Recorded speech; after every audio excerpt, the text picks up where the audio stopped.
always say, hello! Hello! Like, frightening you. Welcome back to our channel. Big Fat Big, back on our channel. We didn't do that on the last video. Did we not? No, we usually make music. Oh. We didn't do that. Well, new year, new me. Yeah. New year, new intro. Welcome back. Today we are here to talk about gig etiquette again, but this time from the perspective of the bands. Yes. So- What to do. Yes, how to go on.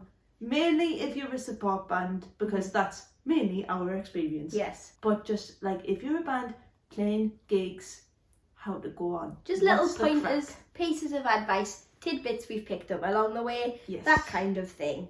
You know. I think that your etiquette as a band affects more than you think it does. Oh, 1,000,000%. Yeah. If you want to play gigs, if you want to find a community of people doing that kind of thing, how you go on is like completely dictates that. I feel like we wouldn't be half as successful or like done as much as we've done if we were pricks. Yeah. If we didn't do these things. People remember how you act and the impression that you give off, like first impression, especially like dealing with other bands. Like bands talk. Yeah. People in the local music community talk to each other about their experiences with other bands. That word travels. It travels to promoters. It travels to venues. It is something that if you fuck up on multiple occasions and you get a bit of a reputation, it's hard to shake that and get people to give you a second chance. So if you're just starting out, these are some things that we've picked up along the way that we think make a good impression on us when other bands do them, and we try and do them ourselves. Yeah, we're not perfect. We definitely haven't like completely stuck to what we say, but we try. And that's the main thing. And I think like people can tell that you're trying. Like if you can't do certain things out of like being too anxious, or that's totally different. But if you can, these are the things that we would suggest to give off a good impression to hopefully get you booked onto more things. Or else. First First of all, simply say hello. Say hello, nice to meet you, my name is. I'm part of this band. Yeah, it's really not that hard, and you'd be shocked at how many people don't do it. I feel like when people are nice, it's like, oh, they've made an effort with us. Like, isn't that really nice? Instead of it just being like the standard. I mean, we're very lucky now. I feel like most of the gigs we play now is nice people. Yes. But not all the time, and certainly not when you just starting out. Yeah. You might play with people who don't do that. Yeah, and I think a lot of people might be put off when you do it to them and you don't get the same energy back. But sometimes if you're supporting a band that have been on tour for like weeks and they just can't be asked to talk to you, and it's like, obviously that's not great, it's not ideal, but you can kind of get it more where we've played shows with like bands that don't really have an excuse to talk to you like shit or like to look down on you, and they still do. And I remember, like I really do remember all the times that people have not treated us with respect. And I think a big part of it for me is people expecting you to know who they are before they've introduced you, so they feel like they don't need to introduce themselves because you should already know who they are. I'm sorry, I don't know who the fuck you are. No. If I introduce myself to someone, I don't think it's crazy to expect them to introduce themselves back. Like, even if I do know who you are, it's just, I feel like goes without saying a bit. Like, just introduce yourself, say hello, introduce yourself, ask how's your day been, or like we've done it before where like we've recommended places to go and eat in the city that they're touring, and like they don't obviously know where they are and stuff, and just be nice, and then that goes a long way. We've made friends with people by just simply being nice. Number 2, stay for the main band where you can. So if you're a support band and they've given you an opportunity to be on the bill, and then you play your set and go home straight away just because you can't be bothered to stay and watch their set, I personally think that's just rude. So rude. It's disrespectful. Like, sometimes you might not be up for it, like if you're not well, or like you're feeling a bit under the weather or whatever, or like that. if you've accepted the gig but like you've got somewhere else to be. Yeah. Like, obviously people are busy. A lot of the time, like, you might play a gig and go to work afterwards or whatever. That's like completely fine. Yeah. But we've seen it where people just can't be asked. Yeah. They do their set and then they want to go home, and like that.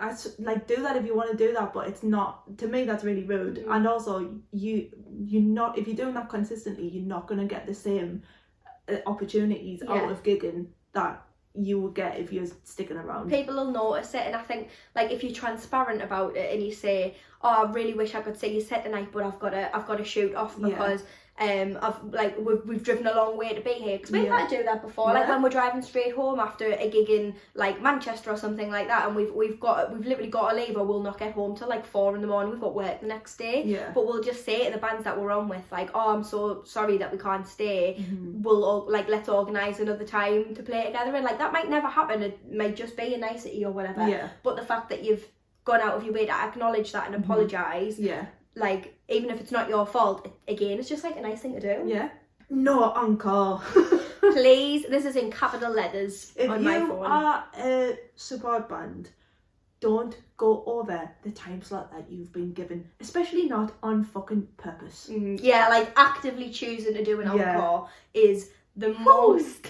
That's just wild. It's crazy, isn't it? It's crazy. It actually makes me feel tense in my stomach thinking about if we had ever chosen to do it like that, because it's just like these shows have curfews, and like, if you're supporting a band and you going over your slot means they either have to cut some of their set, or they go into a curfew and get in bother, or another support band, like the support band after you has to cut their set. That's not fair. No, it's not fair. We're all here for the same reasons. Like, you just stick to your fucking time. If you go over accidentally, like, obviously that's not good. Like, a couple of minutes or whatever here or there, it's going to happen every now and then. It's hard to... stuff happens, like, stuff with gear happens, and if you've had to start a little bit later, doors get pushed back, all of that, like, things that aren't in your control, that's not what we're talking about. But if you're given a set allocation from, say, like 8 till 8:30, and you're still not off the stage by 20 to 9, that's out of order. Bang out of order. We would never, ever on purpose go over our set allocation, because it's just... It makes me sweaty. I'm like, stick to your set times. If you go over, make sure that you apologise for it. Make sure that you speak to, like, the sound tech or whatever. Make sure that you get your stuff off stage as quick as you can once you've done that, because it will happen. It does happen every now and then. But doing an encore... that, to me, only happens if you bring a lot of friends and family, and it's friends and family trying to support you, and they think that they're doing the right thing by, like... Which is nice. It is. In theory, it's a nice thing for them to do. But in practice, you then doing the encore when you don't have time to do the encore is obnoxious. It is. I don't know if everyone will agree with this, but I think it's important. I think that we should all talk about money more. I think we should all be more aware of what other people are getting paid versus what you're getting paid. Not necessarily, it doesn't work for every situation. Like, a lot of the time, like, smaller gigs, we're talking pennies. You know what it's I mean? like not worth the discussion. But I think, especially if you're being booked by, like, a big promoter, or it's like for a big event or something like that, and you know that they've got a lot of money, like if you're getting booked by the council, for example, or, you know, like big events that you're being put on for, talk to other people who are in, like, a similar time slot to you. Obviously not everyone's going to want to talk about money, but, like, for example, we played a festival once and some of our friends were on the same bill. And we just talked about, like, our fees, and one of the fees was drastically different for seemingly no reason. Literally, like, the sets were like half an hour apart. And we're all the same size bands. Like, it's not like we're significantly bigger than them or anything like that. It was literally just they weren't getting paid as much as we were for some reason. So that person talked to the promoter about it and got it sorted. So, like, as they should. You know what I mean? Like, we should all be being paid the correct amount. So it's not relevant to, like, every gig that you're going to play, obviously, but when it is relevant, it's important to talk about. And it's just important, like, I think people are very scared to talk about money in general, but, like, I think the people with money want us to be scared about talking about money so that we don't ask for more. And when you're just starting out, I mean, for us, it's never about money, because if it was, we're in the wrong yeah business. Because we've got now we make no money from this. Like, every penny that we make from this band goes back into this band, so it's not like we're having like big paydays or whatever like that. We don't do it for the money. But if people want to take the piss out of us, that's not the people that we want to play for. So that's just something, it's not necessarily an etiquette thing, it's just like something maybe to be mindful of, and it could maybe help like some of your friends out or whatever. And it could also, if you approach it in like a reasonable way, it could get you a few more quid. Obviously, if you go into the promote being like, why are these being paid more than me? That's not the right way to go about it. I think conversations about money are annoyingly still very sensitive, so be mindful of that. But it's something to keep in mind. Be conscious of the rider. This is something that annoys me quite a lot when bands go in and just absolutely clear out the rider. If you don't know what a rider is, it's basically what a venue or a promoter will put on for bands that are playing in terms of like food and drinks, aside from payment. That it's like separate to payment, so that you're basically fed and watered while you're there. So it's usually just like crisps, fruit, like you might get a couple of sandwiches if you're lucky. Like on the level that we play shows, it's not like a buffet or anything like that. It's just very basic food, water and beer, and usually. Soft drinks sometimes. Like it's very low level stuff, which is why it's even more annoying when there's usually not really enough to go around anyway. When you think about it, if everyone's having 1 or 2 drinks, they go very quickly.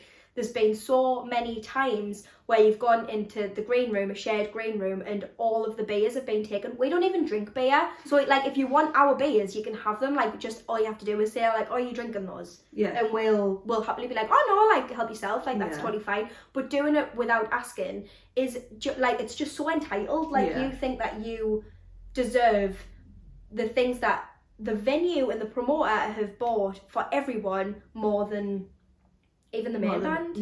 Crazy behaviour.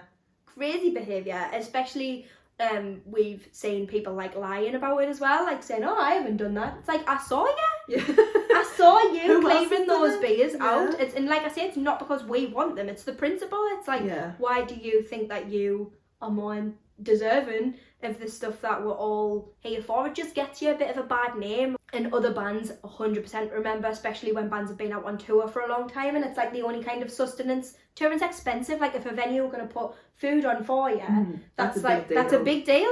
Like, that'll keep you going for the night, and it saves you a bit of money. And if they support bands that haven't even bothered to introduce themselves to you, have just rocked up and are stealing all your beer, you're not going to be too happy about it. So stealing all me money. You're spending all me money. Gear sharing is like a whole conversation when it comes to etiquette. So I think, like, if you're, I share my gear. I'll share my gear with most people. I don't really give a fuck. Like, if you're putting a show on, if you're the main act, then I think you should provide a backline. In my opinion, that's like kind of the done thing, and that's like what I would be happy doing if I'm putting a show on. Or the venue, or the venue, like, and know that it's sorted out for the rest of the like bands. If we're a support band, I'm not bringing a fucking drum kit. Not bringing a bass. I'm not bringing a drum kit. Like, maybe that's controversial. Maybe we're lazy cunts, but maybe I am a lazy cunt. I'll say that. I don't give a fuck. A drum kit's fucking massive. There were 4 of us in this band. We all drive, and I'm still not bringing one. It means we have to bring more cars, more it's petrol, so much effort, and we're being paid 50 quid. I don't think so. No, I'm not doing that. Like, I'll bring my own gear, and even if other people want to borrow that and lend it, that's no problem at all. But I'm not bringing additional when it's not my show. It's not my show. And if I'm not being paid in accordance to that, like, if we're being paid extra to do so, like, that's different. And also if you ask about it, I think that's the main thing here. Like, if you're the main spot, put on a backline, or get someone else to put a backline on for you. If you're the main band, act, then do that. If you're supporting, then you don't have to get your share or whatever I do, just because I think no one's gonna fucking. I don't think that people are gonna be awful on purpose. I don't think someone's gonna borrow my amp and then fucking smash blow it it up. up. That's not gonna happen. But ask that if you're a support band and you don't want to bring like fucking stands or whatever, like cymbal stands, then ask the promoter beforehand. And if they can't provide it and you genuinely can't bring whatever for whatever reason, then just talk to the other bands. Yeah. And just ask, when you're on stage with other people's stuff and there's stuff everywhere, like be respectful that this stuff costs thousands of pounds and it's not yours, so be respectful of that. But most of the time, is it most of the time?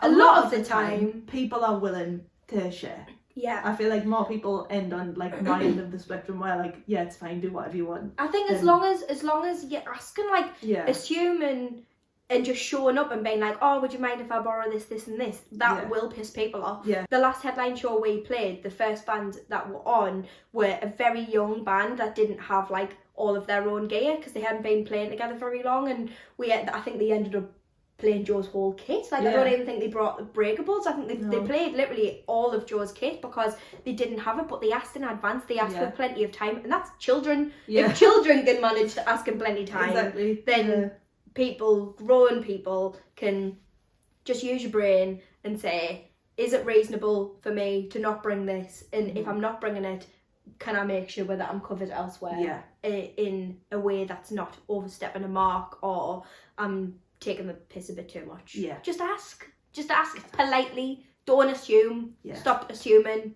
Get back, you bastard. This kind of links in with what we said about not doing an encore. Being mindful of your time on stage is one of the most important points for me. I think, like, just don't take this whole thing is just don't take the piss. Don't stop taking the piss. Like, be normal. If you don't think you can pack down within 5 minutes, I'd say 5 minutes is reasonable. To get everything off the stage, 5-10 minutes. To give another band another 5-10 minutes to get everything on and set up. If you don't think you can pack everything down within a maximum of 10 minutes, and maybe think about your stage setup. Like, something's wrong. What's going on there? Like, I've never, unless you've got loads of synths or like, I don't know what it could be that means you take so much time, but maybe just have a think about your stage setup. And I remember when we first started like properly gigging, I was worried about like when you're setting up to like before you set to play, and that like if in a changeover like you're not first on, and I was like really paranoid about like being fast and being as fast as possible. Like, it's okay to take your time, do what you need to do, don't stress yourself out or anything. Get to know your gear as well. I feel like for me, I know my setup inside out. I know how everything should sound. I know how every little place that's got to be in. I know what's going on, so that when I'm in like a crowded room and I can't see a fucking thing, there's no lights on, like I know what I'm doing, in and out, and as also quickly as possible. And after you've played your set, if people are wanting to talk to you, that's absolutely fine. Or if you need to get to merch or whatever, that's absolutely fine. But the gear comes first. You need to get your stuff off stage, unless you're the headline band. In which case, you've got till whenever the venue closes or whatever. But this obviously is aimed at support bands and stuff. Just be mindful of how long you're taking, and also giving people their own time as well to make sure that they're all set up. So like if you're second on or something like that and someone else is packing down before you, make sure that you're not like on top of them, because like waiting for them to... the stages that we're playing are small, there's not that much room, so you need to wait for them to get off, and you just need to hope that they obviously follow the advice as well, and make sure they're not taking the piss. No dilly-dallying. Not around here. Stop dilly-dallying. Get to work. Sound checking, right? Maybe it's different if you're a bigger artist or whatever, or on tour for longer or something. On tour for longer. And I also feel like the experience is different. Like, not every gig is the same. It really does just depend on the show, about like what time slots you're gonna get given and stuff like that, how long you get. Sometimes you don't even get a fucking sound check. If you're checking and you know that people are checking before and after you, stick to your time. Please, for the love of God, read the advance. Use the time that you've been given. If something goes wrong, obviously that's shit, and like you might go over your time or whatever. Just stick to your time. It's the same with like when you're playing.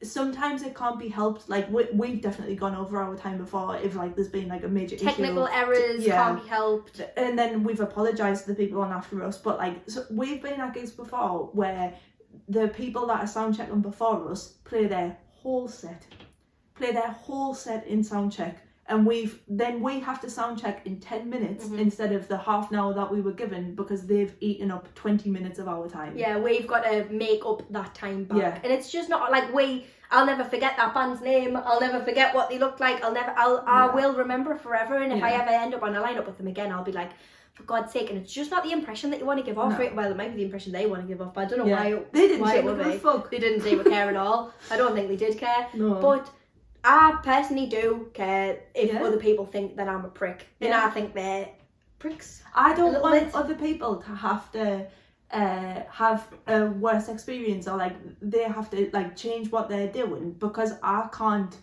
keep my shit together, because I can't like act within the confines that I've been given. Like to me, if you can't sound check in, like say it's usually you get about half an hour. Yeah. If you can't sound check in the time that you've been given, then like we said before, maybe something's wrong. Yeah. Maybe look at that. Why do you need to play whole set? No, I know it's crazy. Like if you've got different guitars that need sound check, and do one song with that and one song with the other. You don't need to do your whole set. If you're a band waiting to go on, like we often are like waiting to do our own sound check, watching someone else's sound check, you can tell when stuff's not right. And like if they're trying to figure that out, that's like fair enough. No one wants things to go wrong. Like that's not their fault. That's not our fault. Whatever. That's gonna happen. It's when people just purposefully, I don't even think they're doing it on purpose, as in like, I'm going to ruin their sound check time. I think it's just like completely in your own world. Oh, I want to play another song, so I'm going to play another song. That's not fair. No, don't inflict that upon me. Yeah. The last thing that I would say in terms of etiquette for upcoming bands would be just generally be on time.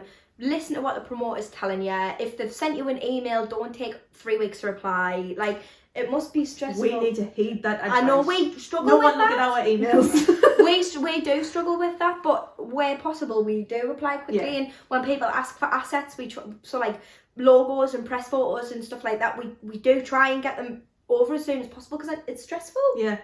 Planning shows and events and festivals and stuff like that, it is a lot of work, so making the promoter's job easier where you can is going to go a long way, and they're going to remember you. I think all of those like guidelines are things that will get promoters and audience members and other bands to like, and like I said before, bands talk. The reason we say this is because lots of people don't know this stuff, or maybe they do know and they just don't care. But like we come across people who are like, have you ever left the house before? Yeah. Because you're acting like you haven't. So I feel like it just seemed like, especially we do all of this stuff without thinking about it. Like you do just think like, well, duh. Yeah. But it's really not like that. When you're gigging with as many people as we do, it's like you come across lots of different folk. Yeah. And some of them didn't know how to go on. Yeah. So it's a big deal. Yeah. And we, like I said, remember the good experiences and the bad experiences that we've had with other bands. Yeah. Not that they probably don't care, like it's probably not a big deal to other people, but I just think if I had advice to give to younger, like bands that are just starting out, not even younger, just bands that haven't gigged much before, it might sound really obvious, but just little things like introducing yourself, sticking to your set time, being on time to the venue, all of those things are going to make people warm to you a lot more. And if you don't want that, that's fine. Yeah. Don't do any of this, or do. We recommend that you do. Yeah. That's all for now. Thanks for watching. Like and subscribe. Goodbye. Bye. Bye.